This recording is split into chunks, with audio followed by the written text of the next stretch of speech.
ఇవాళ mansion day అన్న. అవును, మ్యాన్షన్ డే. తోరణాలు కట్టేసాము. అవును, కట్టాలిగా. అందరికి మటన్ దమ్ బిర్యానీ రెడీ చేస్తాను.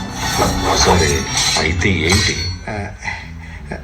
మన కుర్రోళ్ళు విందుకు ముందు మందు పుచ్చుకుంటే మన మ్యాన్సన్ డే మరింత బాగుంటుందని ఫీల్ అవుతున్నాను. మందా? ఎవరికైనా కరోనా వచ్చిందా కుమార్? రే